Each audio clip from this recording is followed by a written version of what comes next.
Hoy vamos a contar con la presencia de un invitado muy especial.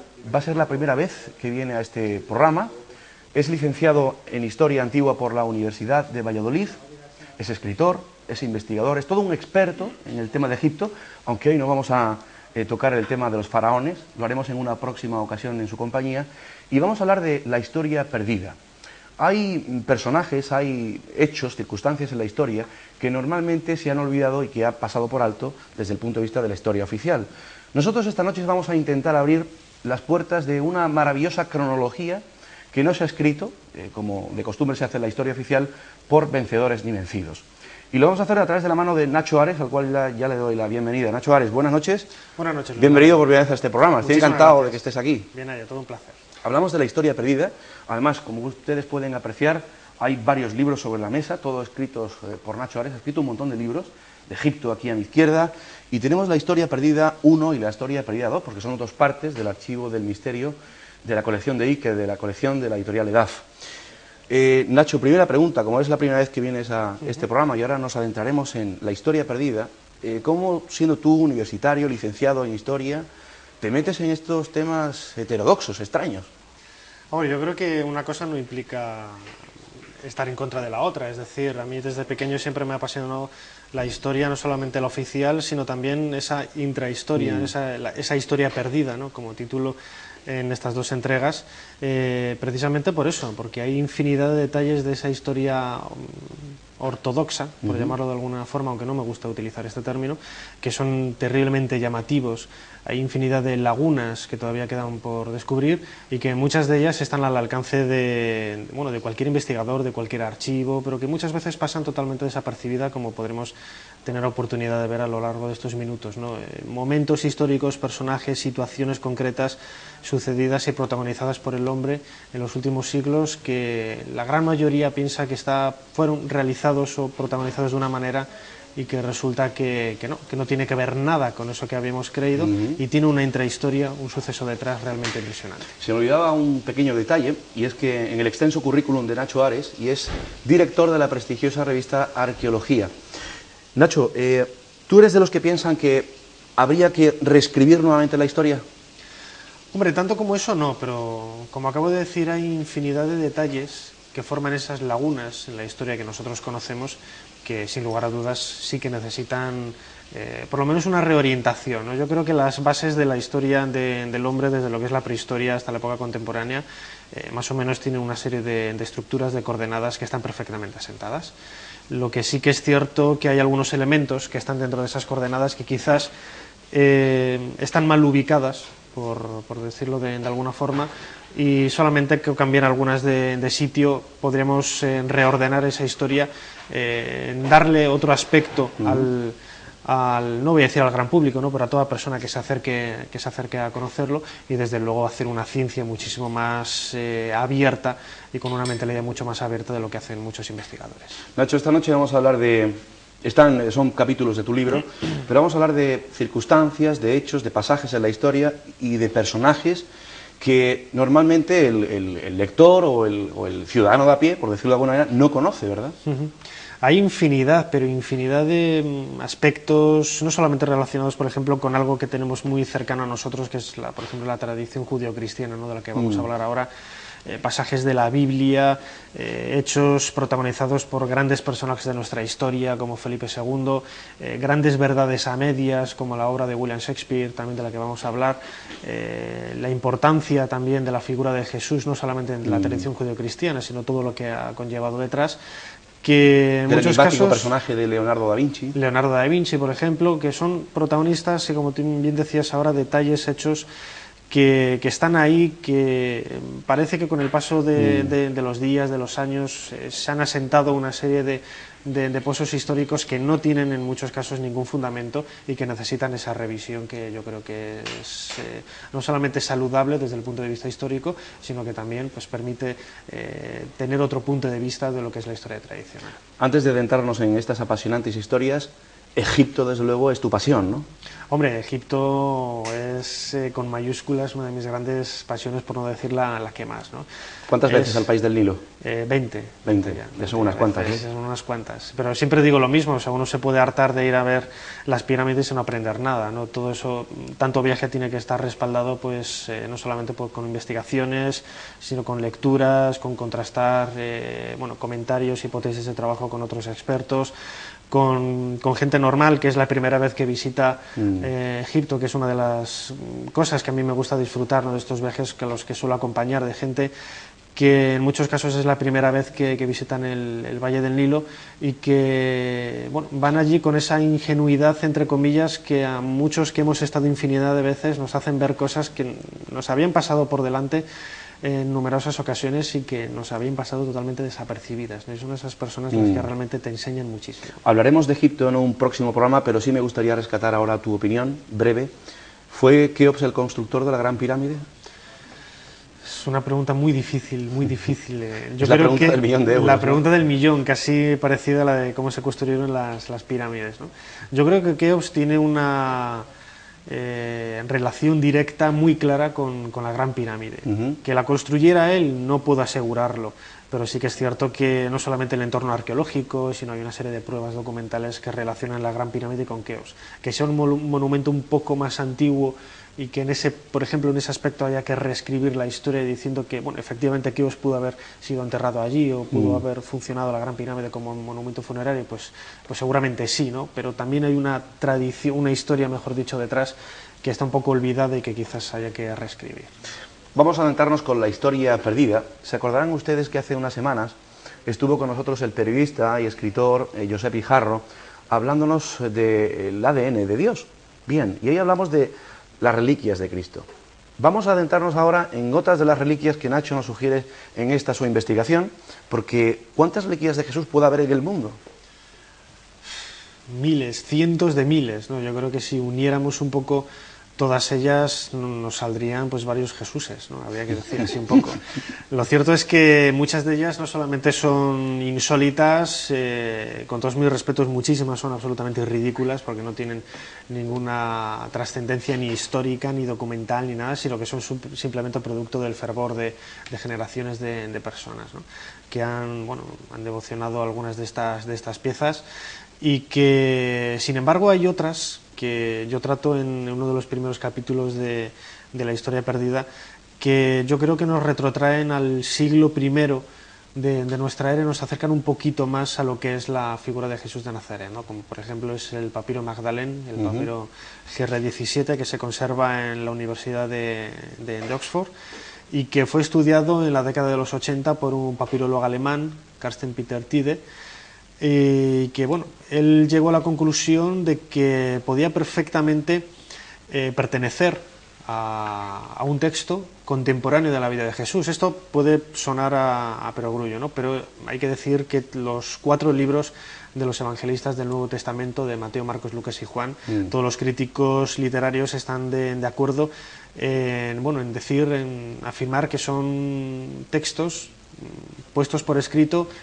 muchísimas décadas después de lo que es la vida de Jesús, ¿no? Se creía, por ejemplo, que el más antiguo de todos era el de Marcos, pero precisamente el hallazgo de Carsten Peter Tiede se basa en un estudio caligráfico del texto de un fragmento de Mateo, del Evangelio de Mateo, y según él pudo haber perfectamente pertenecido al momento que es la segunda década, tercera década del cambio de era del siglo I antes. Por consiguiente nos encontraríamos con una prueba, con una evidencia de que efectivamente pues estuviese relatado por una persona que estuvo cerca de Jesús, ¿no? Es quizás lo más llamativo, ¿no? Que ese texto pudo haber sido escrito por una persona que efectivamente conoció a Jesús, no un texto puesto por escrito por personas que décadas después recogieron la cultura tradicional que en muchos casos había pasado. ¿No pasa esto con el Evangelio de San Mateo?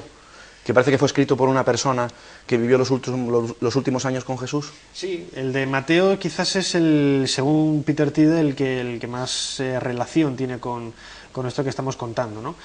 Luego además hay una serie de contradicciones en algunos de los evangelios que, bueno, han hecho pensar a muchos críticos de filología neotestamentaria que efectivamente nos encontramos ante documentos que no tienen nada que ver con lo que es el propio siglo I y más en concreto los hechos históricos que debió de protagonizar Jesús de Nazaret, ¿no? Pero el pequeño fragmento del Colegio de la Magdalene de Oxford, según Peter Tiede, sin lugar a dudas, una de esas pruebas, una de las pocas reliquias, tal y como él habla, que efectivamente pudieron haber estado muy directamente relacionados con la figura de Jesús. Sin embargo, ese documento, esos trozos de papiro, en la actualidad parece que no tienen ninguna validez, ¿no? Hombre, para algunos papirólogos, Peter Tiede ha recibido bastantes críticas en este sentido, ¿no? Porque bien es cierto que él fue el descubridor de estos papiros, que curiosamente unos fragmentos se conservan en Oxford y hay otros que se conservan en Barcelona, en España. Pero, bueno, por ejemplo, Antonio Piñeiro, catedrático de Filología Neotestamentaria de la Universidad Complutense de Madrid, me comentaba que él no está muy de acuerdo con las hipótesis de trabajo de Carsten Peter Tiede, y bueno, que lo diga Antonio Piñeiro no es que lo diga cualquiera. Claro. Antonio Piñeiro es uno de los personajes, de los investigadores más importantes de todos los documentos relacionados con la figura de Jesús de Nazaret, ¿no? Pero bueno, en cualquier caso, este tipo de documentos lo que nos hace pensar es que puede haber una serie de reliquias, queda un poco mal sonante decirlo, ¿no? Pero de primera y de segunda, ¿no? Yo creo que en esa primera división, por llamarlo de alguna forma, de las reliquias de Cristo podrían estar algunos objetos como la sábana santa, el pañolón de Oviedo, este papiro, por ejemplo, y muy pocos lignum crucis que pueden por lo menos pasar esa criba de ser realmente fechados en el siglo I de nuestra era. ¿Se acordarán ustedes? El pasado octubre del año 2002 los medios de comunicación daban la siguiente noticia: se había encontrado un osario del siglo I con una inscripción en arameo. ¿Qué decía esa inscripción, Nacho? Esa inscripción decía literalmente: aquí yace, por así decirlo, Santiago, el hermano de Jesús. Esto que nos puede decir a simple vista que no significa absolutamente nada, pues trajo muchísima polémica, porque de alguna forma lo que se estaba refiriendo es que Jacobo Santiago, que el nombre es el mismo, era el hermano de Jesús, y que quizás ese osario estaba muy vinculado a lo que es la figura propiamente dicha de Jesús de Nazaret, ¿no? El problema que trajo esta reliquia es que el descubridor, que era un francés que ya en la década de los 80 también había sacado un hallazgo similar, en este caso relacionado con el antiguo templo de Salomón, André Lemer, pues ya había sido bastante criticado en este sentido, porque al parecer se dedicaba a ir por los anticuarios de Jerusalén o de Palestina en busca de estas supuestas piezas con una intrahistoria muy sugerente, no solamente para el mundo de los creyentes, sino para la tradición judeocristiana y sobre todo para la historia del Nuevo Testamento, y que en muchos casos no tenían ninguna prueba científica, ninguna prueba documental, ninguna prueba arqueológica, porque siempre de una forma sospechosa se trataba de piezas que aparecían en un anticuario, no se sabía la procedencia, no se sabía el contexto arqueológico donde habían aparecido, no se sabía ni siquiera dónde habían aparecido, lo que convierte todo este tipo de hallazgos en algo un poco turbio. Claro. Hay una sospecha de un historiador, Javier Alonso López, que tú lo indicas en el libro. ¿Cuál es la sospecha de este historiador? Pues Javier Alonso López, que es un investigador madrileño, doctor en filología neotestamentaria precisamente, él cree que, lo que he comentado un poco ahora, ¿no? Que André Lemer se dedica a intentar vender este tipo de piezas, en este caso al gobierno israelí, que era una de sus pretensiones. Ahora vamos a ver una serie de imágenes en donde sale una pieza que curiosamente consiguió vender por $1 millón hace unos años al gobierno israelí, y se conserva en el Museo Arqueológico de Israel, como si fuera la única pieza, la única reliquia que hoy se conserva todavía del templo de Salomón. Vamos a intentar ver esas imágenes y Nacho ahora las va comentando.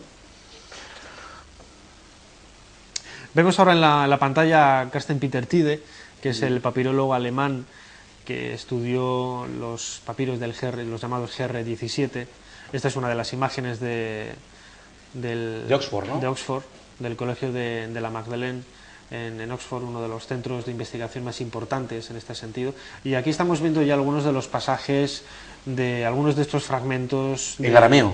En arameo, precisamente en arameo antiguo, de estos papiros, ¿no? Bueno, un detalle de la aparición de la presencia de los Reyes Magos, que curiosamente, si realmente este tipo de fragmentos es el que tiene en relación con el Evangelio de Mateo, y se da credibilidad a este primer pasaje del Nuevo Testamento, que es el único que menciona la presencia de los Reyes Magos, pues daría más credibilidad a esta tradición. Veíamos la Sábana Santa de Turín y esto... Esta es la pieza que vendió André Lemaire al Museo Arqueológico de Israel por $1 millón. Por $1 millón de los de hace 15 años o 20, no recuerdo ahora exactamente, como si fuera la única reliquia física que se conserva del antiguo templo. Nacho, tú como, y para zanjar este tema aquí, aunque el tema da de sí muchísimo, como historiador, ¿tú crees que en la actualidad se puede hallar alguna prueba arqueológica, evidencia arqueológica de la existencia de Jesús?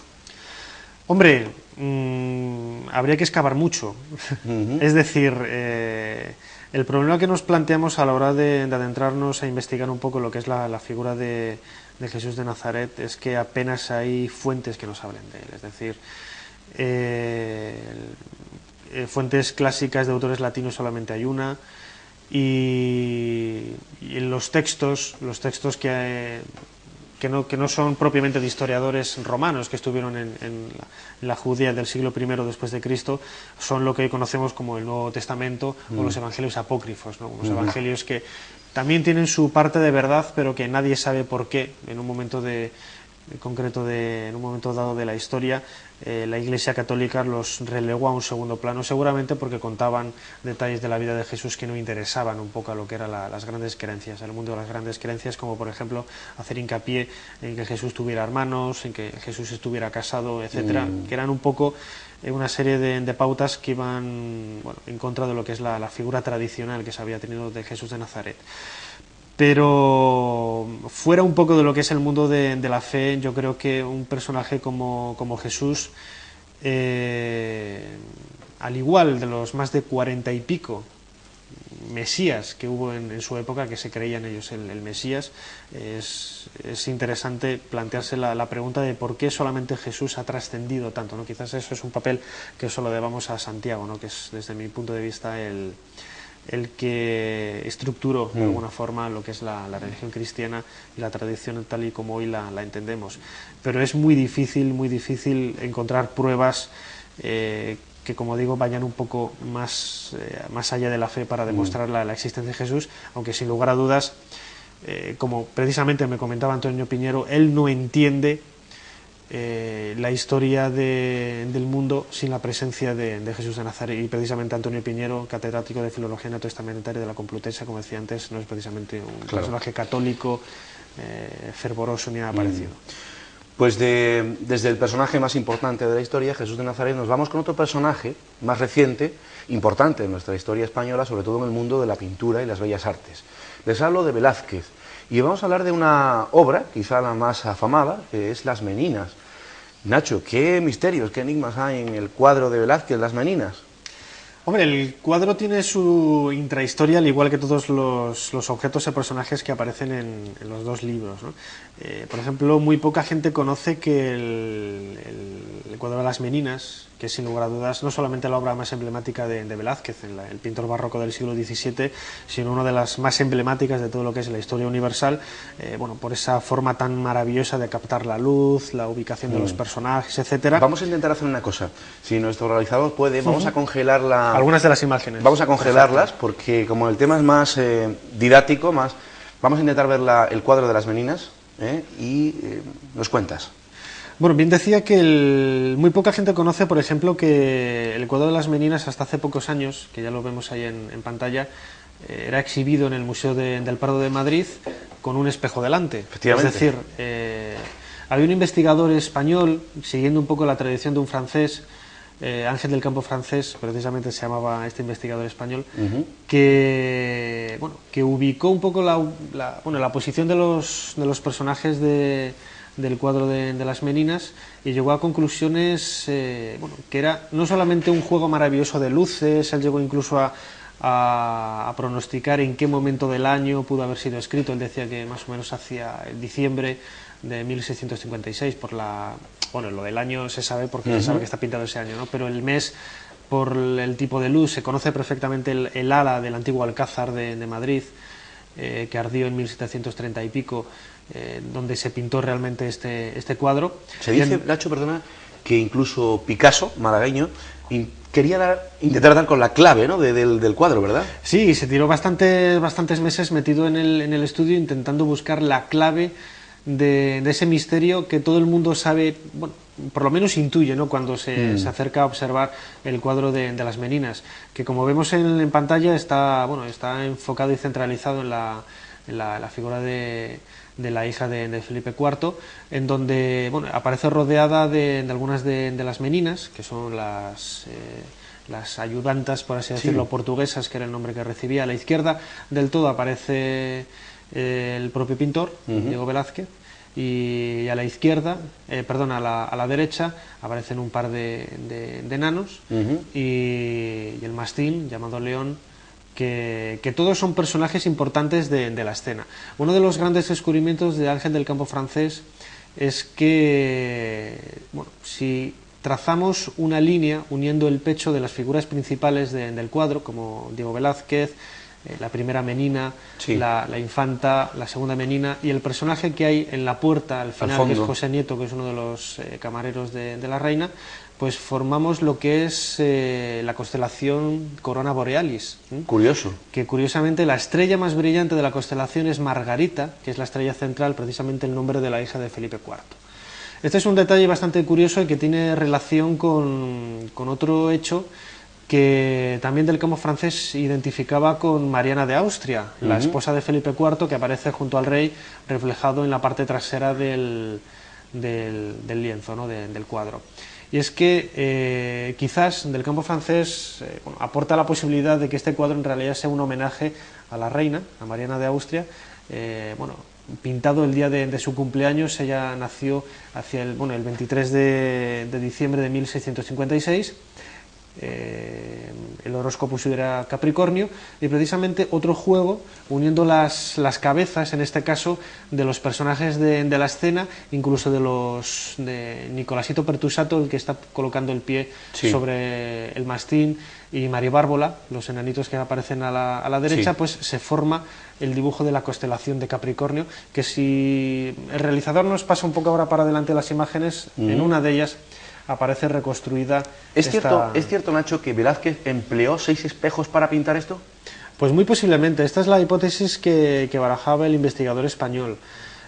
Lo cierto es que en muchos casos se ha planteado la posibilidad de que los reyes que aparecen al fondo del cuadro, pues en realidad no estuvieran en la posición del espectador, ¿no?, tal y como se ha barajado en muchas ocasiones, ¿no?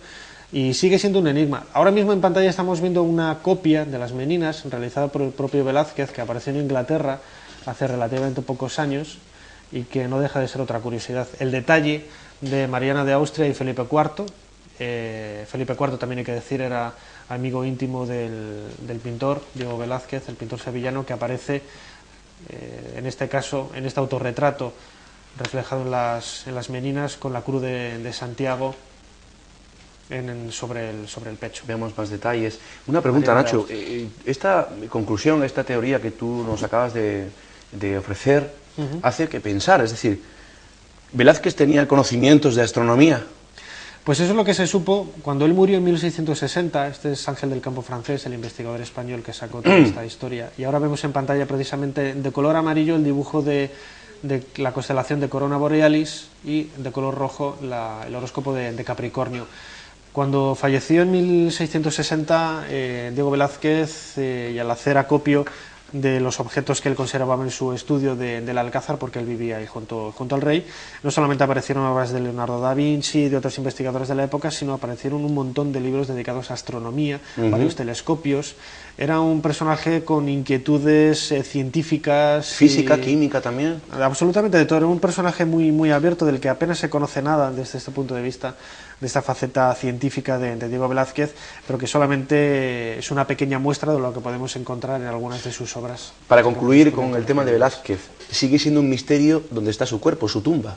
Nadie sabe dónde está. Hace pocos años se especuló con la posibilidad de que estuviera bajo la iglesia de San Juan en Madrid, que hoy está tapada por la estructura arquitectónica de una de las plazas cercanas a lo que es ¿La Almudena? El Palacio Real, muy cerquita de la Almudena, justo detrás de la Almudena, pero al final se acabó tapando y todavía no se sabe dónde está. Lo más seguro es que fuera saqueada la iglesia, se sabe por documentos por los franceses cuando estuvieron en el siglo XVIII, y que desapareciera el cadáver para siempre.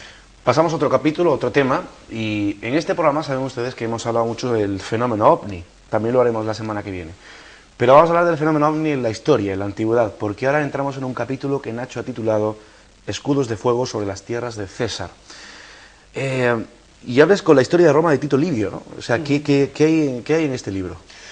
Hay algunos pasajes, sobre todo dedicados a algunos pasajes de algunos autores clásicos. Los autores clásicos me refiero a las fuentes de autores griegos y romanos, que dedicaron pequeñas píldoras, como dice nuestro amigo Iker Jiménez, a esos detalles, a esos hechos insólitos que llamaban tanto la atención de los antiguos, y que, según la idiosincrasia cultural de los pueblos, en civilizaciones como la egipcia, la Mesopotamia, lo identificaban con apariciones de la gloria de un dios en concreto, pero los griegos y romanos, quizás más pragmáticos, lo identificaban y lo describían casi como hoy nosotros llamaríamos a los objetos volantes no identificados, ¿no? Una serie de luces, una serie de vieron dos lunas, vieron dos soles, escudos de fuego. Has dicho lunas y curiosamente hablan, no sé si de 3 lunas o 3 soles. Corrígeme si por ejemplo, la fuente más importante con la que contamos es del siglo IV de nuestra era, el libro de los prodigios, y que podemos encontrar algunos pasajes realmente curiosos, como el que voy a leer, ¿no? En Galia aparecieron 3 soles y las 3 lunas, ¿no? Esto es un hecho que a muchos investigadores les causa sensación, no solamente porque no se sabe a qué demonios está hablando Julio Obsecuente, que es el autor de este libro. Por ejemplo, en el año 42 a.C., haciendo alusión a esta fecha, nos dice: en Roma se produjo a la caída de la noche una luz tan brillante que las gentes se levantaron para trabajar a pesar de que el día había terminado. Es curioso porque ese acontecimiento investigamos mucho en ufología actualmente. Sí, es lo que más quizás llama la atención a los ufólogos modernos, ¿no? Que este tipo de ensayos, como el de Julio Obsecuente, son muy similares a lo que es los textos, la literatura ufológica que se puede encontrar en la actualidad. Esto no implica en absoluto que estemos hablando de seres extraterrestres, sino que únicamente nos centramos en lo que es la idea del objeto volante no identificado, que al igual que hoy un porcentaje muy alto tiene una explicación natural, bien por fenómenos atmosféricos, etcétera, pero que ese pequeño porcentaje, que es lo que incita a muchos investigadores como yo a seguir investigando en este campo, y sobre todo en el terreno de la historia antigua, pues llama mucho la atención, sobre todo en boca de autores de hace 1500 años con esta naturalidad. Vamos a seguir hablando de eso, tenemos que hacer nuestro primer alto en el camino. Enseguida regresamos con esta interesante entrevista al historiador, escritor e investigador Nacho Ares. Hasta ahora mismo. Entramos en la segunda parte del programa. Hoy nos acompaña Nacho Ares, licenciado en Historia Antigua por la Universidad de Valladolid, escritor, investigador y también director de la prestigiosa revista Arqueología. Hablamos de algunas de sus obras, de sus investigaciones, aunque él es experto en el Egipto milenario y faraónico. Hoy hablamos de la historia perdida. Cantidad de historias, de personajes, de hechos, que la historia propia ocultó y que hoy rescatamos aquí. Súper interesante. Vamos a terminar, Nacho, si te parece, con los escudos de fuego de la época romana, porque tenemos unas imágenes, no sé si nuestro realizador ya las tiene preparadas, que si quieres vas a ir comentando. Perfecto.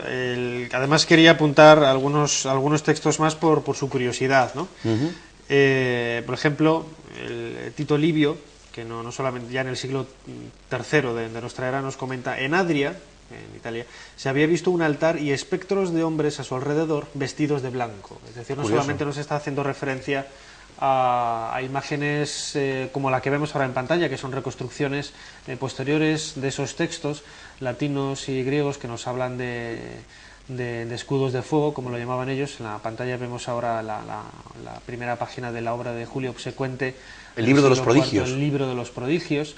Esto ya es una recreación medieval de un momento, esto sucedió en Alemania, donde aparecieron diferentes luces en el cielo, y esto es uno de los grandes clásicos de la pintura renacentista, en donde a la derecha de la Virgen María aparece un escudo y justo debajo de él un personaje mirándolo con atención, ¿no? Y otra reconstrucción de época medieval de esos pasajes de la historia que están un poco más allá de lo que es la tradición ufológica convencional, que empieza más o menos en 1947, pero que tienen, por lo menos para mí, un gran interés, ¿no? Yo encuentro aquí una pequeña incoherencia, corrígeme si me equivoco, sí. Nacho, yo no soy experto como tú en historia, pero quizá podríamos hablar de fenómenos astronómicos, sí. Cometas, pero en aquella antigüedad, curiosamente, tenían grandes conocimientos en astronomía. ¿Podrían ellos confundir lo que estaban viendo? En algunos casos sí. Por ejemplo, hay, sobre todo a partir de fechas absolutas que hoy conocemos, por ejemplo, del cometa Halley, que al conocer el tiempo que tarda en hacer el recorrido y la cantidad de años que tarda en verse sobre la Tierra, si vamos yendo hacia atrás, no solamente con el cometa Halley, sino con otros similares, podemos relacionar algunas de estas apariciones con este fenómeno, ¿no? Por ejemplo, en el texto también menciono la descripción, según los romanos, de la presencia en el cielo de una gran bola de fuego que echaba chispas, etcétera, que es muy posible que esté haciendo alusión a un fenómeno natural. Lógicamente hay otros, como el altar luminoso de fuego con personajes vestidos de blanco, que se sale un poco de lo que es lo que hoy entendemos, ¿no?, convencionalmente como un fenómeno natural. A mí no me parece en absoluto nada natural ver algo que se asemeje a un altar con cuatro figuras. Sin embargo, Nacho, yo quiero que te mojes un poquitín, porque podríamos hablar precisamente de fenómeno ovni en la antigüedad. Sí, sin lugar a dudas, sin lugar a dudas. Aunque, como decía antes, ovni como objeto volante no identificado, no vinculado directamente al fenómeno extraterrestre, ¿no?, que desde mi punto de vista personal y es más una creencia, más que algo que yo pueda demostrar. Es absurdo pensar que no hay vida, ¿no?, más allá de la Tierra, ¿no? Pero efectivamente el fenómeno, entendiéndolo desde un punto de vista científico, como objeto volante no identificado, que posiblemente tiene un porcentaje muy alto de posibilidades de que sea la visita de seres extraterrestres, pues lo podamos identificar con este tipo de apariciones. Vamos a pasar al siguiente tema. Hace aproximadamente 2 años tuve la oportunidad, como saben ustedes, y de hecho lo han visto en varios reportajes que hemos dedicado a los misterios de Inglaterra, estar en una pequeña localidad muy cerca de Londres, Stratford-upon-Avon, porque estuve en la casa de un archiconocido personaje. Hablamos de William Shakespeare.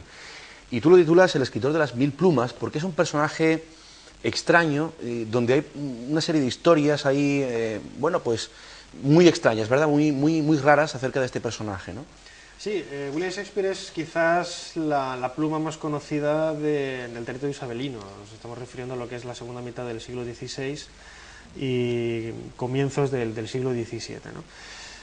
A él, bueno, se le atribuyen algunas obras, como por ejemplo, bueno, Romeo y Julieta, Marco Antonio. En este caso no estamos viendo, las dos primeras imágenes no se refieren a William Shakespeare, sino a alguien con quien se identifica las obras de Shakespeare, que es precisamente Christopher Marlowe, que es para muchos investigadores, entre ellos, por ejemplo, el ya fallecido padre Antonio Felices, que era un experto en ufología, sí, bastante conocido, afincado en Valladolid, y que él estudió en Cambridge y él realizó una tesis doctoral en este sentido, defendiendo la posibilidad de que Christopher Marlowe fuera el verdadero autor de las obras de Shakespeare. Esto en parte no es una historia nueva, ya que son muchos los expertos que se han acercado a la figura de este autor isabelino, y precisamente con argumentos convincentes en el sentido de que incluso es muy difícil demostrar la existencia real de William Shakespeare, ¿no? Ahí vemos la casa. La casa en Stratford upon Sí. que bueno, que es el lugar que se identifica, pero que tampoco tiene ninguna tradición documental ni histórica relacionada con la figura de Shakespeare, ¿no? Es curioso, decías tú, el Christopher Marlowe, porque en su tumba se hallaron escritos, textos que pertenecían a Shakespeare, ¿no? Hombre, lo que es Esto es un poco incoherente, ¿verdad? la tumba de Christopher Marlowe, que está, bueno, actualmente está inlocalizada porque la iglesia de San Nicolás, que está en Deptford, muy cerquita de Londres, se destruyó en la Segunda Guerra Mundial. Prácticamente solo queda lo que es la torre y no se tiene constancia exacta de dónde está la tumba de Marlowe, pero hay una tradición, quizás un poco más sumido en la leyenda, a partir de este hecho, ¿no?, que comentaba, de la identificación de Marlowe con las obras de Shakespeare, que, bueno, que siempre se ha dicho que cuando se abrió la tumba de Shakespeare hace muchas décadas, pues en el interior no estaban obras suyas como Fausto, el Judío de Malta, etcétera, sino que estaban muchas de las obras de William Shakespeare. ¿Cuál fue la historia de Marlowe? La historia de Marlowe es bastante insólita, no solamente desde el punto de vista literario, porque murió, entre comillas, por una cosa que voy a decir, relativamente joven. Nació en 1564, precisamente el mismo año en que nació William Shakespeare. Seguramente los dos se conocieron en Londres, en la década de los 80, y que se tiene constancia histórica, y eso sí que es cierto, que Marlowe trabajó para el servicio de espionaje de la reina Isabel. Estuvo en Francia, es muy posible que estuviera en España, también en Madrid, que fuera incluso un agente doble de Inglaterra y de España. Se sabe que estuvo en uno de los barcos de la Armada inglesa cuando en 1588 la catástrofe de la Armada Invencible, y que la historia dice que murió en una reyerta en 1593 a manos de uno de sus compañeros del servicio secreto de la reina Isabel. Es muy posible que no muriera en esa fecha, sino que por razones todavía desconocidas él tuviera que huir, salir de Inglaterra, y precisamente junto con algunos de sus compañeros, quizás porque tenía información sobre, bueno, ateísmo de algunas figuras conocidas de la época, pensemos que era un agente espía y seguro que también tenía información sensible para lo que es el gobierno isabelino, pues seguramente tuvo que huir de Inglaterra en esta fecha, y saltó seguramente a Europa, España, Francia, Dinamarca, incluso se especula con la posibilidad de que llegara a Egipto, y precisamente en todo ese periplo fue cuando fuera realizando las obras que luego enviaba a su amigo William Shakespeare y que éste representaba como suyas en su nombre. Yo tenía aquí la pregunta, que está sacada de tu libro. Si Christopher Marlowe murió el 30 de mayo de 1593, ¿cómo es posible que escribiera las obras que se le atribuyen a Shakespeare cuando su fama comenzó por aquellas fechas, ¿no? Pues precisamente esa es la hipótesis de trabajo, ¿no? Claro. Hay que pensar que Shakespeare empieza precisamente a tener ese auge literario una vez que acaba Marlowe de aparecer en escena, ¿no?, con la representación de sus grandes obras, sobre todo de Fausto. ¿Cuántas obras hay de Shakespeare manuscritas de su mano? Ninguna. ¿Ninguna? Ninguna. ¿Tú crees que fue autor de sus obras entonces? Es muy difícil porque nos movemos en una época en la que no había tradición literaria como hoy día, que un autor publica un libro y queda constancia escrita de ello. En muchos casos las obras se representaban y los originales se destruían y se olvidaban. Era muy difícil publicar una obra teatral. Y en el caso de William Shakespeare no solamente no contamos con originales escritos, sino que hay muy pocas, apenas 2 o 3 firmas de unas facturas, y luego la propia partida la defunción y el bautismo, pues aparecen con nombres extraños, no precisamente William Shakespeare, sino Will Shakespeare. Hay una teoría interesante de un americano, un investigador literario, Peter Dixon, si no me equivoco. ¿Cuál es la teoría de este Peter investigador? Dixon decía que Christopher Marlowe, William Shakespeare no había sido efectivamente el autor de las obras de Shakespeare, sino otro autor, el duque de Essex, que pensaba precisamente que uno de los criados de este noble inglés, que se llamaba curiosamente William Shakespeare, era el que firmaba los manuscritos de la época, ¿no?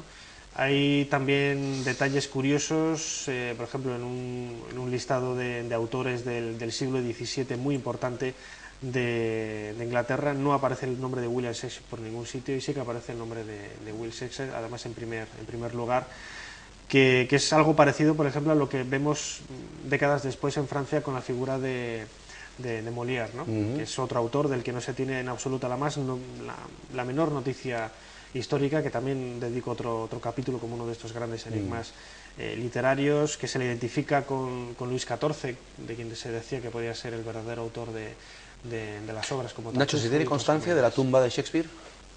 Él está enterrado en la iglesia de los Trinitarios de Stratford-upon-Avon, y que, bueno, sí que nunca se ha exhumado el cadáver, ¿no? Es que sería interesante ver si el cadáver está allí y ver si es una persona diferente a la de Marlowe, Christopher Marlowe. Lo que es difícil no respaldar la hipótesis de que Shakespeare existiera, ¿no? Yo creo que sí que existió, ¿no? Lo que sí que es cierto es que, bueno, ya incluso en la misma época en la que vivió William Shakespeare, a finales del siglo XVI y comienzos del XVII, ya se le criticaba incluso como una persona que apenas sabía escribir. Hay que pensar que era hijo de un noble de Stratford, el pueblo donde nació, que de muy joven tuvo que abandonar la escuela para ayudar a su padre, es decir, no tuvo una preparación cultural ni intelectual que le pudiera llevar a escribir esas obras tan importantes, y sobre todo los conocimientos que expresa en ellas, ¿no? Por ejemplo, en Hamlet, cuando describe lo que es toda la corte de Dinamarca, etcétera, es muy difícil que una persona que jamás ha salido de Londres y ni tenga contacto con personas del círculo que pudiera haber estado en este tipo de viajes, pues realice obras literarias tan amplias y tan perfectas, ¿no? Tan exactas en algunas descripciones como las que hizo Shakespeare. Aparcamos allá a William Shakespeare porque nos vamos con otro personaje español de nuestra historia española, y es la muerte de Juan Escobedo. ¿Qué misterio envuelve a la muerte de este hombre? Juan Escobedo era secretario de Juan de Austria, hermanastro de Felipe II, hijastro de Carlos V, el emperador. Y es para muchos investigadores el comienzo de la muerte de Juan Escobedo, es el comienzo de la leyenda negra de Felipe II. La época de Felipe II, que está emparejada un poco con lo que es la vida de Christopher Marlowe y de William Shakespeare, está embadurnada también un poco por toda la leña que han echado sobre los ingleses y franceses con el paso de los años, pues afirmando que era un rey no solamente un poco ambiguo, en el sentido de que se consideraba cristianísimo, pero a la vez, como bien conoces, por ejemplo, tenía la biblioteca del Escorial infinidad de libros de magia. Cierto. Y, bueno, libros relacionados con el mundo del esoterismo, etcétera. Muy heterodoxo. Bastante heterodoxo para una figura que en teoría defendía y potenciaba lo que era el mundo de la Inquisición, ¿no? Vemos ahí en pantalla, ¿qué vemos, Nacho? Este es Antonio Pérez, que es uno de los secretarios de Felipe II, amante de la princesa de Éboli, que vemos en pantalla. A estos dos personajes se les acusó de la muerte de Juan de Escobedo, quizás un poco por echar el muerto, nunca mejor dicho. Este sí es Felipe II, ¿no? Este sí que es Felipe II, uno de los cuadros más conocidos del monarca.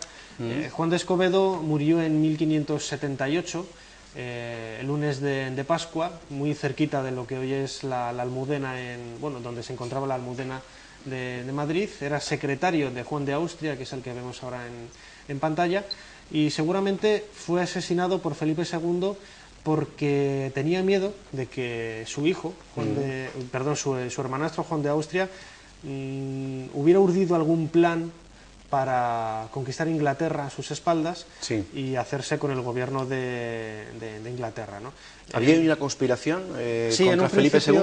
En un principio Felipe II había colocado a Juan de Escobedo como secretario muy fiel a su figura, cerca de Juan de Austria, para que precisamente lo vigilara, ¿no? Pero se conoce que hicieron buenas migas entre los dos, y Juan de Escobedo pasó a la acera del hermanastro de Felipe II, Juan de Austria, y quizás también por esa inquina que le metió un poco Antonio Pérez, en detrimento de la figura de Juan de Escobedo, pues hizo creer a Felipe II que efectivamente Juan de Austria junto a Juan de Escobedo estaban preparando una gran invasión de Inglaterra, a casarse con María Estuardo, la reina legal de Inglaterra, que había usurpado cuyo trono había usurpado, mejor dicho, ¿Quién crees tú que mandó a Isabel. asesinar a Juan de Escobedo? La historia nos dice que muy posiblemente fuera el propio Felipe II. Es decir, creo que nadie puede dudar, no solamente por la documentación que conservamos de la época, los propios papeles que tenía Antonio Pérez sobre el proceso, y que nos llevan a decir que efectivamente fue Felipe II, quizás un poco empujado por Antonio Pérez, ¿no? Es muy posible, cuentan algunos investigadores, que Juan de Escobedo hubiera descubierto a Antonio Pérez junto a la princesa de Éboli, la viuda de otro antiguo secretario, Ruy Gómez de Silva, de Felipe II. La verdad es que esto es un mare magnum de personajes, un poco complicado, pero si Juan de Escobedo descubrió en un momento poco honesto, según decían en la época, a la princesa de Éboli y a Antonio Pérez, quizás se quiso chivar a Felipe II, y Antonio Pérez fue cuando aprovechó, le intentó acusar del posible proyecto de hacerse con la corona de Inglaterra, y lo mandó a asesinar. ¿Podemos pensar que todavía sigue siendo un caso abierto? Perfectísimamente, porque nos falta un montón de documentación histórica. Si leemos los papeles de Felipe II tenemos una versión, y si leemos los papeles de Antonio Pérez... Además se da la circunstancia de que Felipe II, cuando se enteró de que Juan Escobedo había muerto, no hizo por nada, por investigar o por averiguar, no hizo nada siquiera por saber de la historia, ¿no? Precisamente es quizás la mejor prueba que tiene la historia para defender la posibilidad de que Felipe II estaba al tanto perfectamente de lo que había sucedido. Únicamente fue muchísimos meses después, cuando ya el amorío de Antonio Pérez y la princesa de Éboli era Vox Populi, cuando los hijos de Juan de Escobedo y la esposa de Juan de Escobedo, sobre todo Pedro Escobedo, uno de los hijos, es el que movió Roma con Santiago, como se suele decir, para incriminar, o buscar, mejor dicho, a los asesinos, que fueron unos mandados. Se conocían incluso los nombres perfectamente de las 5 personas que acuchillaron a Juan de Escobedo, y que seguramente la figura de Antonio Pérez estaba detrás de ello, pero con el respaldo de Felipe II. Una vez que el proceso se quedó más o menos cerrado, Felipe II se desentendió del problema y echó, como decía antes, todo el muerto a Antonio Pérez. Concluimos ahí en la muerte de Juan Escobedo, porque vamos a hablar ahora de un extraordinario documento. Nunca hemos hablado de ello en este programa. Se trata del mapa de Piri Reis, que probablemente muchos de ustedes ya conozcan. Pero una vez más, Nacho, y en este programa, ¿qué es y qué contiene el mapa de Piri Reis? El mapa de Piri Reis es un documento de la primera mitad del siglo XVI, que es un mapa que fue confeccionado por un almirante de la Marina turca, Piri Reis, que por eso recibe su nombre. A ver si podemos verlo en imágenes, ese mapa. Sí, sería interesante que lo fuéramos viendo para, de esta manera, poder conocer algunos de los detalles. Estamos viendo una imagen ahora mismo de la Antártida, y tiene mucha relación con el mapa de Piri Reis, porque precisamente es, para muchos investigadores, imposible que la Antártida aparezca reflejada en el mapa de Piri Reis en pleno siglo XVI, cuando todavía no se había conquistado. Pensemos que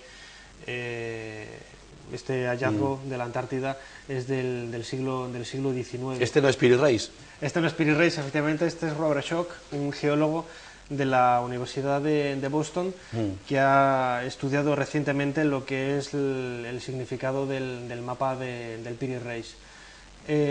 Curiosamente, el mapa como tal describe lo que es el perfil no solamente de Sudamérica, de lo que es el cono sur, y también, como decía antes, lo que es para muchos investigadores la Antártida, ¿no? El problema es saber cómo un poquito antes de mediados del siglo XVI, Piri Reis, un almirante turco, podía conocer la existencia de la Antártida. Esto nos hace un poco entrar en la especulación de que América ya era conocida mucho antes de que llegara Colón, de los templarios que se visitaron América, de los vikingos, de que incluso los primeros habitantes de América llegaran por el estrecho de Bering miles de años de lo que se cree en la actualidad. Por cierto, Nacho, ¿los egipcios también llegaron a América? muy posiblemente aprovechando las corrientes del Océano Índico. Es otro de los capítulos que dedico. Es posible que no los egipcios faraónicos tal y como los entendemos, sino los egipcios de época grecorromana. Pero eso la historia oficial no lo admite, ¿no? No lo admito como tal, aunque sí que es cierto que hay navegantes fenicios que circundaron África. Eso sí que es cierto, en el siglo III, II antes de nuestra era, y muy posiblemente algunos de ellos, quizás por error, perdieran el rumbo y aprovechando esas corrientes marinas a través del Océano Índico pudieran llegar incluso hasta Isla de Pascua, hasta las costas de Chile, etcétera, ¿no? Pues algo parecido expresa un poco lo que es el mapa de Piri Reis. Lo que sucede es que muy posiblemente este mapa, y desde mi punto de vista, al igual que de Robert Schoch, que era el personaje que veíamos en la fotografía en blanco y negro, lo que aparece en este mapa al sur no es la Antártida, sino que es precisamente el propio cono sur americano, un poco distorsionado, siguiendo un poco los conocimientos de planimetría y de mapas de la época. ¿En qué se basa Robert Schoch para decir esto? Pues muy sencillo. Hay una serie de elementos de la fauna que aparecen representados en lo que puede ser la Antártida de la época, que cuadran más con lo que es la fauna de Tierra de Fuego. Por ejemplo, aparecen serpientes, otro tipo de animales, que lo que es la Antártida. Un detalle muy curioso que no hemos mencionado es que el perfil de la Antártida que aparece reflejado, el supuesto perfil de la Antártida que aparece reflejado en el mapa de Piri Reis, sería la Antártida sin hielo. Es decir, un continente muchísimos miles de años atrás de lo que hoy conocemos, ¿no? Con todos los hielos procedentes de la última glaciación, más o menos hacia el 10.000 antes de nuestra era.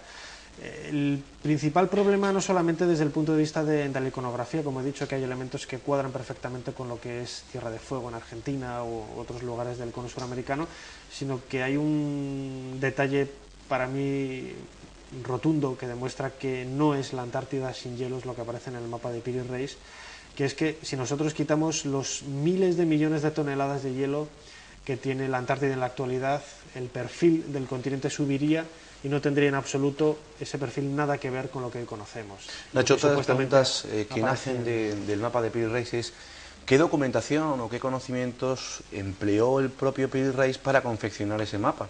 Que es lo que nos descuadra a todos, ¿no? Hombre, la historia tradicional hace hincapié en este hecho pensando que seguramente utilizó algunas de las mismas fuentes que ya empleó Colón, por ejemplo, para realizar sus viajes, que yo creo que ya es sabido por todos. Colón sabía perfectamente a dónde iba, clarísimo, conocía perfectamente la ruta hacia América, bien porque tuviera conocimiento de ello a través de... ¿Los templarios, tal vez? Templarios, tradiciones en algunos puntos de Europa a las que él tuviera acceso, o sobre todo a través de la tradición oral de otros navegantes que por errores, a través de tormentas, etcétera, hubieran acabado con los barcos en este lugar y luego hubieran tenido la posibilidad de volver siguiendo alguna ruta marítima, ¿no? Por último, Nacho, para zanjar este asunto, aunque daría de sí muchísimo, ¿dónde está actualmente el mapa de Piri Reis y si se puede visitar y ver? El mapa de Piri Reis está en el Museo de Topkapi, en Estambul, en Turquía. Es curiosamente el emblema, casi por así decirlo, la carta de presentación de no solamente en muchos de los billetes de este país, sino que los emblemas, allí en el Museo de Topkapi se pueden comprar pósters, postales, imágenes, todo, pero curiosamente no está en exposición esta pieza. Hace unos meses, el año pasado, Javier Sierra tuvo la posibilidad de visitar con un permiso especial este museo y le enseñaron el mapa está hecho sobre una piel de gacela. Y claro, yo le decía a Javier, pero ¿cómo tienes tú constancia de que efectivamente te han enseñado el papiro Piri Reis, ¿no? Porque después de tantas décadas de ausencia, cuando fuera descubierto en la década de los 20 del siglo pasado, yo incluso he llegado a tener dudas de que efectivamente ese papiro llegara a existir en algún momento, ¿no? Creo que sí, ¿no? Pero también hay que entrar un poco en lo que es la mentalidad de los turcos, ¿no? Estas contradicciones de ese símbolo tan importante de su cultura que aparece en los billetes bueno, en el dinero convencional, como decía antes, en muchos lugares tiene incluso hasta paneles esculpidos en Estambul con el dibujo del mapa de Piri Reis, pero luego vas al museo y no se puede visitar. Nacho, tenemos que dejar el mapa de Piri Reis aquí porque entramos en un último asunto de esta segunda parte, nos quedan 4 minutos. Ha habido un libro que ha revolucionado el mercado editorial en muchos países, sobre todo en Estados Unidos, que ha sido leído por millones de lectores, ha sido bestseller ese libro, yo lo he leído recientemente y debo decir que me ha gustado muchísimo. Es la novela de Robert Downes, si no me equivoco, El Código da Vinci. En ese libro aparece mencionado una obra de Leonardo, que es La Última Cena, y que tú incluyes en este libro, La Historia Perdida. Leonardo da Vinci es un personaje extraño, ¿verdad? ¿Cuál es la historia de este personaje? Es quizás uno de los personajes no solamente avanzados a lo que es su época, a caballo entre el siglo XV y comienzos del XVI, sino que de por sí era un personaje bastante extraño, bastante cerrado en sí mismo. Bastante desde su nacimiento, ¿eh? Desde su nacimiento ya tiene un origen oscuro, ya un poco sumido a la leyenda, ¿no? Que era hijo de, bueno, de una prostituta, de Vinci. Bueno, otras ideas, otras tradiciones dice que fue abandonado, bueno, etcétera. Y la verdad es que incluso el origen de Leonardo es bastante oscuro, y muchas de sus obras, no solamente la Gioconda, Mona Lisa, a quien también dedico otro capítulo del libro, sino también sobre todo el enorme fresco de La Última Cena. Es uno de los grandes enigmas, por así decirlo, de este personaje, que tenía esas rarezas, por ejemplo, de escribir al revés, al contrario. Vamos a intentar congelar la imagen aquí, porque uno puede ver unos ciertos símbolos, claro, para el que no sepa el tema, pero ahí se pueden ver muchas cosas, ¿verdad, Nacho? Pues muchísimas cosas. En primer lugar, uno de los detalles que más puede llamar la atención es que estamos ante una escena que representa lo que es la Última Cena, uno de los momentos más importantes de los últimos días de Jesús, y curiosamente la tradición convencional judío-cristiana nos habla de la presencia del grial, de la copa, que no aparece en absoluto por ningún sitio de la mesa, ¿no? Es bastante increíble que Leonardo se olvidara de un detalle de estas características. Vamos a prestar atención, Nacho, si te parece, en el personaje que está a la izquierda de Jesús. Según lo vemos ahora en las pantallas. Según lo vemos en pantalla, porque ¿quién puede ser? Es un problema bastante arduo. La historiografía tradicional del arte nos dice que estamos ante la imagen de Juan. Lo que sucede es que si observamos con detalle, y sobre todo después de la restauración de este fresco, bueno, que se conserva en Milán, en Santa María de las Flores, podemos llegar a intuir que el tal Juan no es tal Juan, sino que puede ser una mujer. Claro, esta idea de colocar a la derecha de Jesús, a la izquierda de la figura de Jesús de Nazaret, ahora mismo en las pantallas, una mujer, plantea serias dudas no solamente de quién puede ser, claro, y como he pensado yo muchas veces, entonces ¿dónde está Juan? Claro, claro. O sea, porque si nos falta un apóstol, en algún sitio habrá que colocarlo, ¿no? Que eso es uno de los detalles que muy pocas veces la gente cae en cuenta de ello, ¿no? Pero bueno, hay investigadores que creen que esa mujer, que no solamente por la delicadeza de los rasgos, incluso, bueno, parece que incluso que tiene pechos de mujer. Incluso la misma vestimenta invertida, ¿no? Invertida de Jesús. De la figura de Jesús, nos parece que es un personaje muy directo a él, ¿no?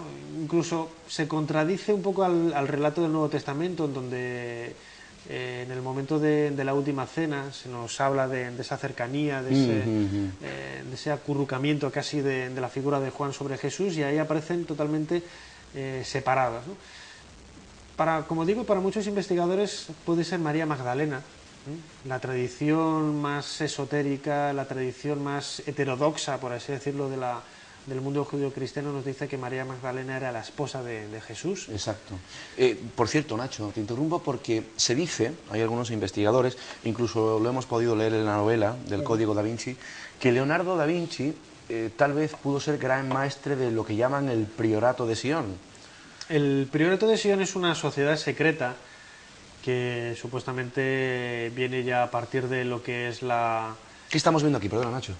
Ahora mismo estamos viendo quizás el pilar básico de lo que es el priorato de Sion, que defiende que María Magdalena era el Santo Grial. El Santo Grial, la esposa de Jesús, y era el Santo Grial porque era la esposa de Jesús y llevaba en su seno, claro, la descendencia de este, de forma que lo que nosotros conocemos como Santo Grial no es una copa, sino la sangre real. Sangrial. Sangrial, es decir, lo que es la descendencia de Jesús de Nazaret. En la imagen de antes veíamos otro de los elementos que para algunos investigadores, esa separación entre la supuesta María Magdalena y Jesús forma una M de Magdalena en el propio fresco, ¿no? Ahora vemos algunos de los bocetos que utilizó Leonardo para... Que por cierto se decía que era homosexual.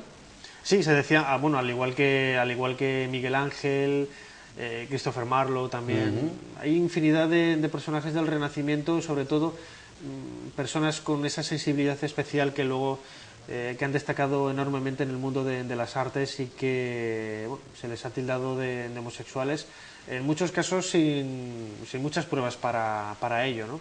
Pero Nacho, hablabas de... Tenemos que casi irnos ya a publicidad, pero hablabas... Vamos a continuar hablando de ello porque a mí me parece súper interesante. De esa sociedad secreta, el Priorato de Sion, ¿existía realmente? Desde mi punto de vista, no hay más sociedad secreta que la que no conoce nadie, ¿no? Eso es... que salga hace unos años, que aparece, creo que es a mediados de los 80, cuando el gran libro El Enigma Sagrado, que es prácticamente la versión novelada del Código da Vinci, es en ensayo El Enigma Sagrado, ¿no? De varios investigadores ingleses.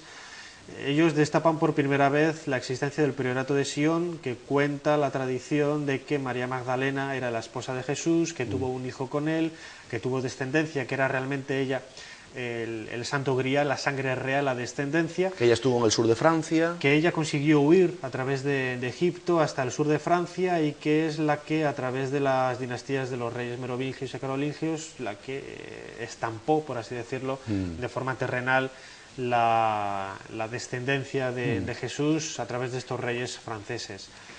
Se decía que Leonardo, Víctor Hugo, Isaac Newton, Botticelli, por ejemplo, personajes muy importantes de lo que es el mundo de la cultura y el arte de los últimos siglos habían sido grandes maestres del Priorato de Sion.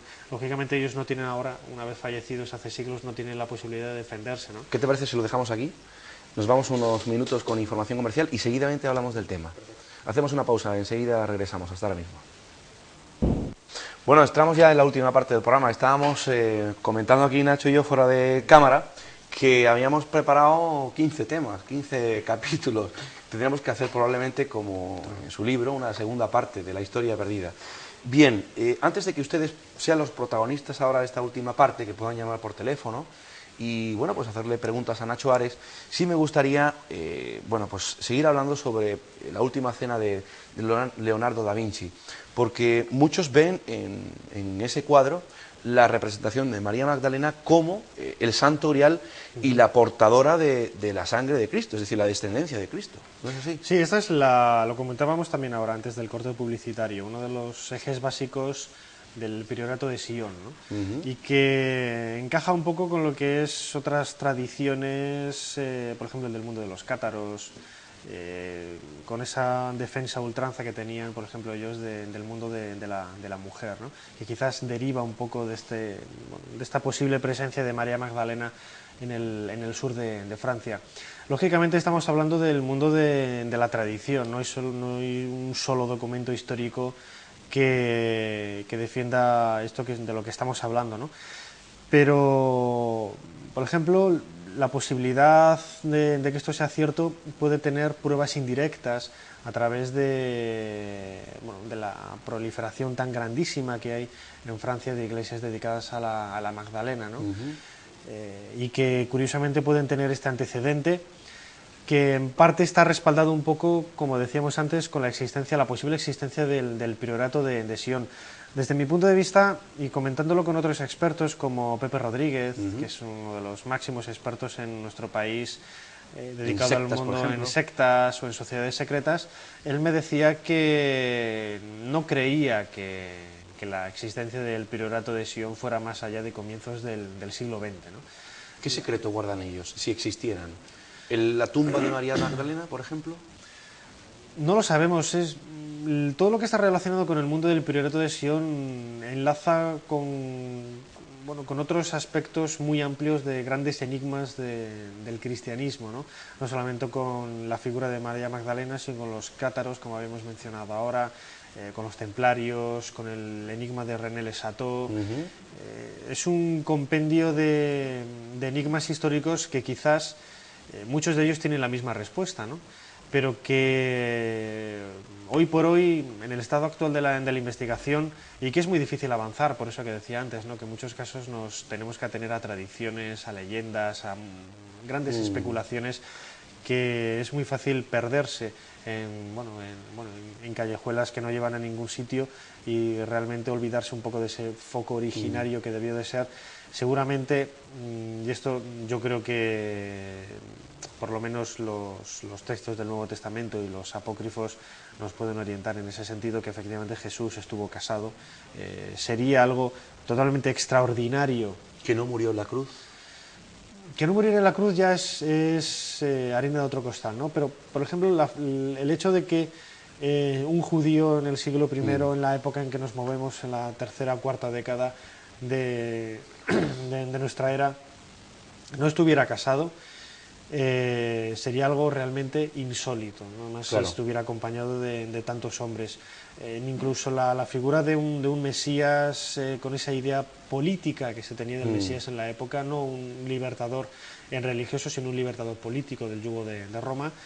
Es totalmente increíble que no estuviera relacionado o bien vinculado con la figura de una mujer, posiblemente María Magdalena, que un detalle que cuento en el libro aparece incluso en ocasiones mucho más destacado que la propia María, ¿no? la madre de Jesús. De Jesús. ¿No? Les voy a dar ahora un teléfono en el que ustedes pueden llamar ahora mismo en directo para hacerle cualquier pregunta o sugerencia a Nacho Ares. Lo tengo que leer porque este no me lo sé de memoria. 952 57 75 39. Creo que lo están viendo en este momento en sus pantallas. 952 57 75 39. Mientras recibimos una primera llamada, recordarles que este programa tiene una página web amiga que es www.luismarianofernandeztodojunto.com.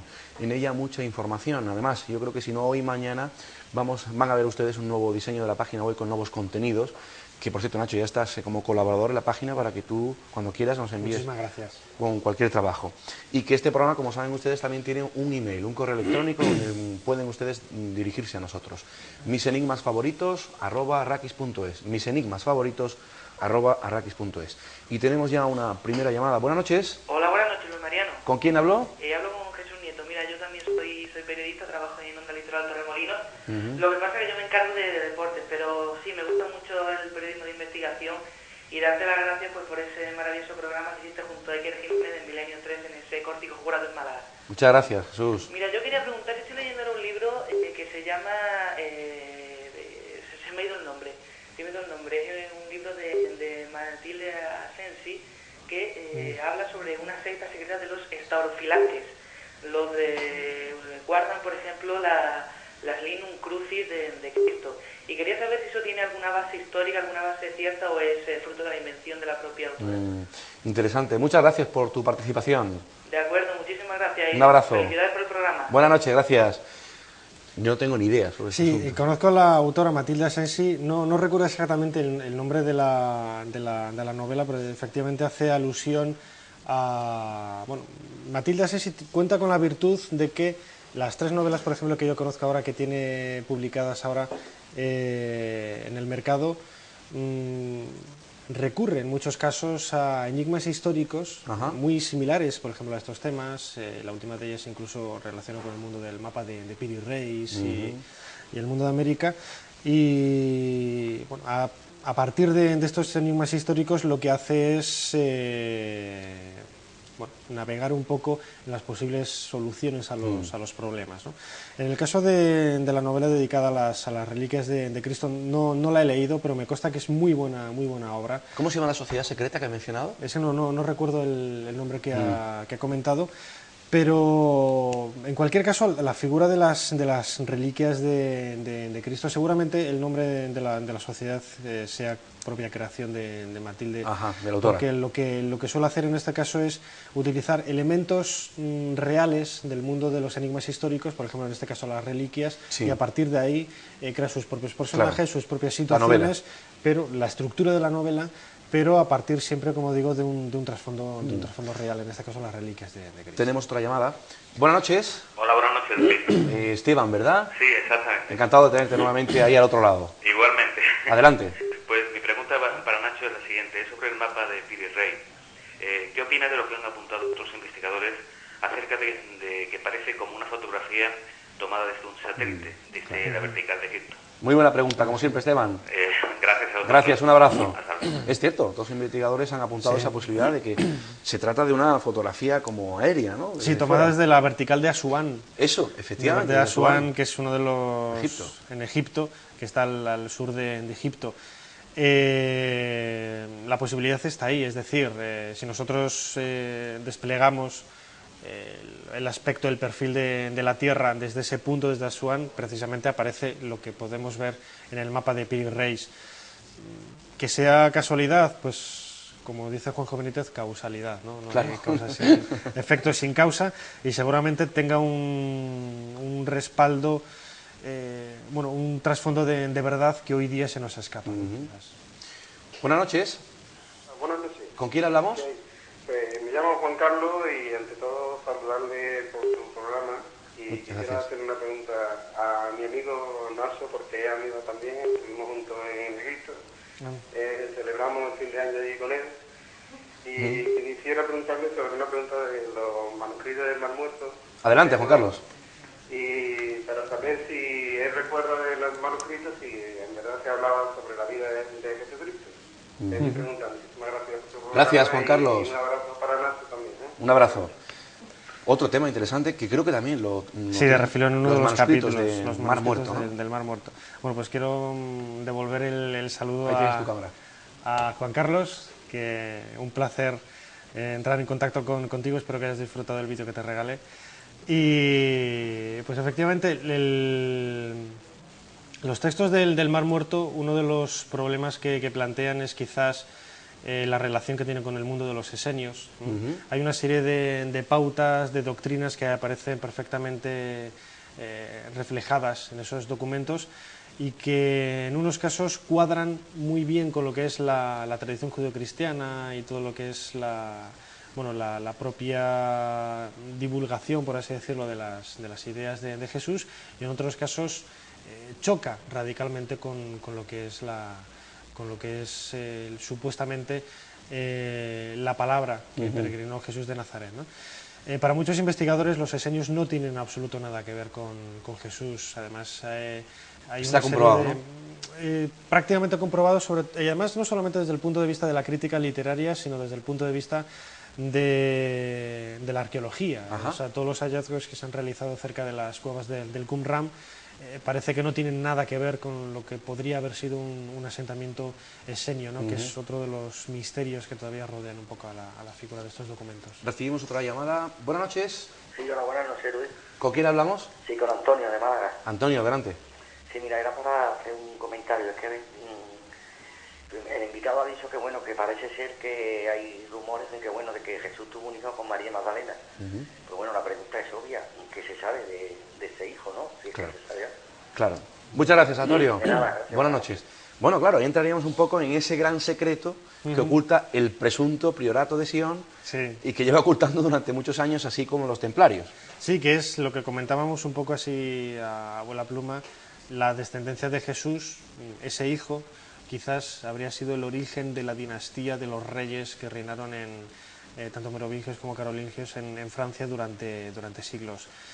El priorato de Sion manifiesta, defiende y... Bueno, ¿Oculta? Seguramente oculta que uno de esos...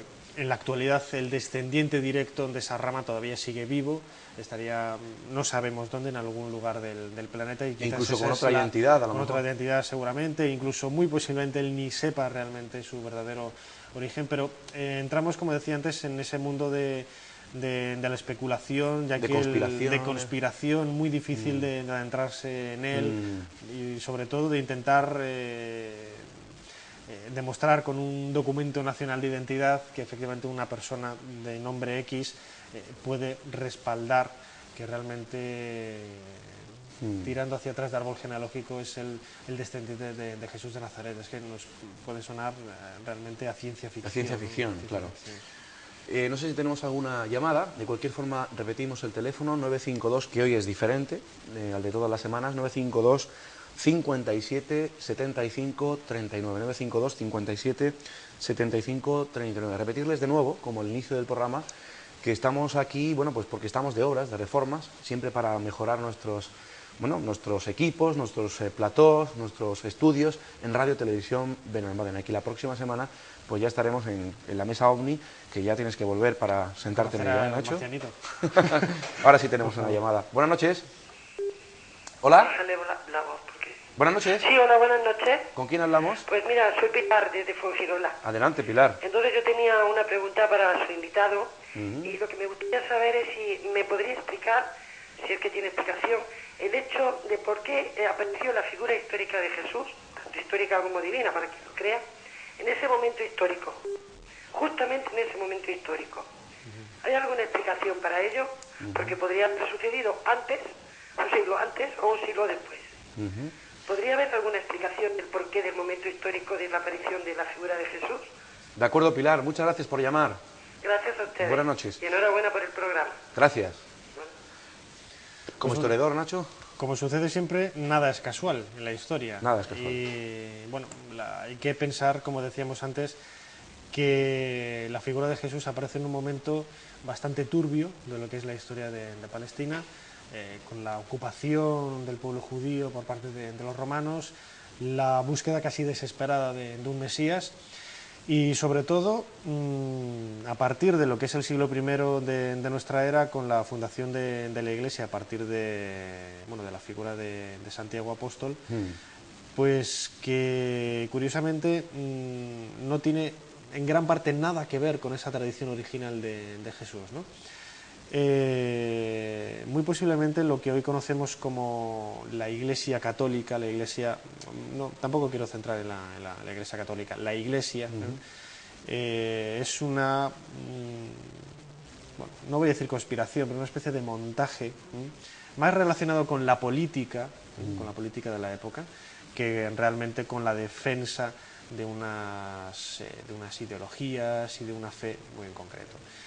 Esto nos adentramos en el mundo de las creencias, es un tema muy delicado. Jesús de Nazaret nunca fundó ninguna iglesia. En absoluto, o sea, la iglesia como tal la conocemos, es de Santiago.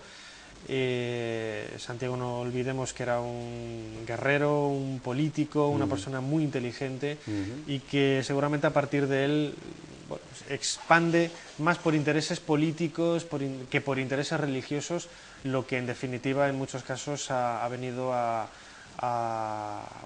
llegar a nuestros días, ¿no? Que el contacto directo que el ciudadano de a pie tiene de lo que es la Iglesia es el contacto con la parroquia, el sacerdote, que es un contacto mucho más íntimo, quizás más relacionado con la figura de Jesús de Nazaret, ¿no? Pero en cambio toda esa enorme infraestructura que tiene la Iglesia detrás de sí, todo lo es el mundo del Vaticano, etcétera, eso es casi una contradicción, me atrevería a decir, a lo que defendió Jesús de Nazaret en su momento. Buenas noches. Sí. ¿Con quién hablamos? Con Richard. Richard, adelante. Mira, era para preguntar al invitado qué cree acerca de la teoría esta que se plantea en el libro de Genón sobre la procedencia extraterrestre de Jesús, y al mismo tiempo saber su opinión sobre este libro. Muchas gracias. Muchas gracias.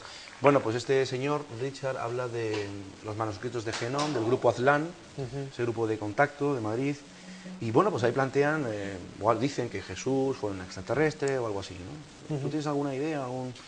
Hombre, entendemos extraterrestres como fuera de la Tierra. De la Tierra, ¿no? Lo que decía Juan José Benítez, ¿no? Que si extraterrestre significa de fuera de la Tierra, Jesús de Nazaret es el primer extraterrestre que llegó a nuestro país. Es una es una creencia basada en un movimiento y yo lo respeto, pero no lo comparto porque no hay igual de poco consistente me parece la fe para montar una iglesia que un contacto extraterrestre con un vaso o con cualquier tipo de método para intentar montar otra teoría y otro origen diferente a lo que se había. Nacho, volviendo un poco a la historia de Leonardo da Vinci, el Priorato de Sion, los templarios, sabemos que el siglo XVI, tú mejor que nadie evidentemente, fue una época muy convulsa, ¿no?, en Europa, ¿no?, a nivel religioso. Sí. Tal vez para contrarrestar la información del Priorato de Sion, de los templarios, quizá estos autores quisieron reflejar esa época oscura y convulsa religiosa en Europa, en aquella época. Muy posiblemente. El mundo del Renacimiento, como su propio nombre indica, que aparece precisamente en el siglo XVI, parte en el XV, sobre todo en Italia, es un movimiento de renovación.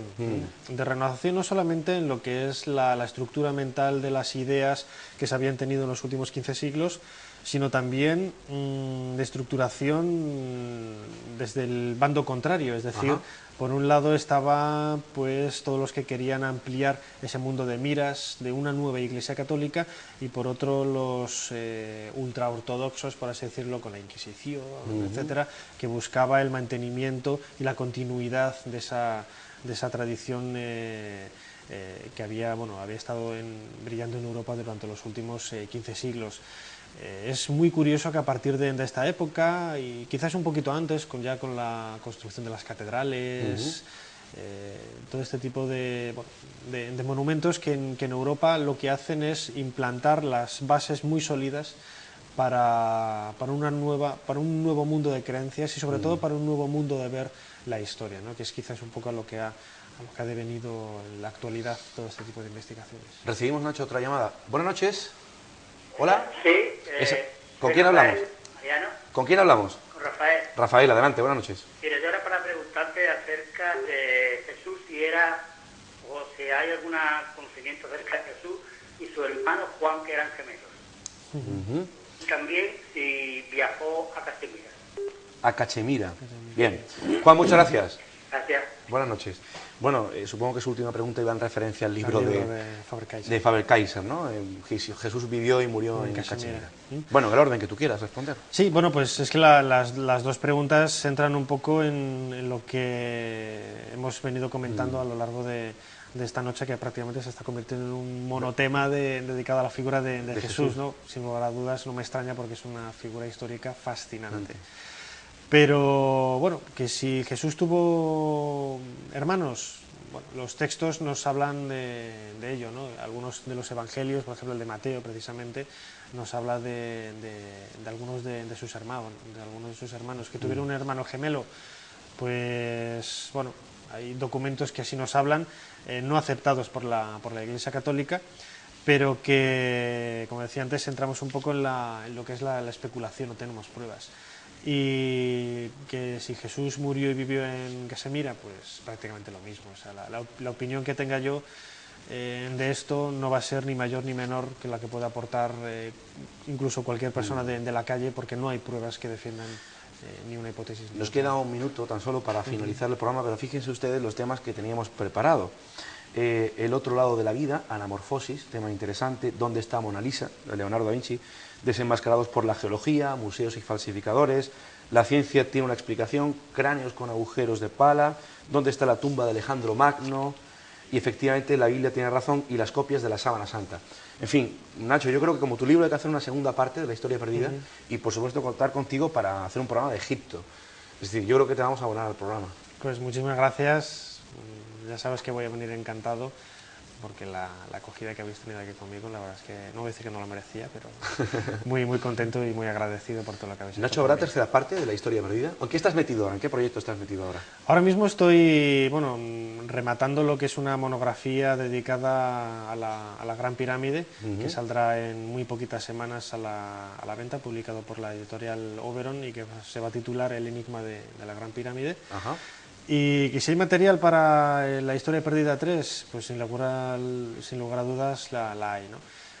Lo que pasa que tampoco me gusta, si ya lo de segundas partes nunca fueron buenas, lo de terceras partes La verdad es que los libros han funcionado bastante bien y son historias muy sugerentes, creo que bien documentadas, expuestas de una manera amena, pero bueno, también hay otras facetas de la investigación a las que quiero dedicar el tiempo y bueno, por esos derroteros secretos. Como estamos en una mesa diferente, te doy la mano porque puedo. Muchísimas gracias, Nacho, por haber venido a este programa. Gracias, encantado con tu presencia y espero tenerte nuevamente muy pronto aquí.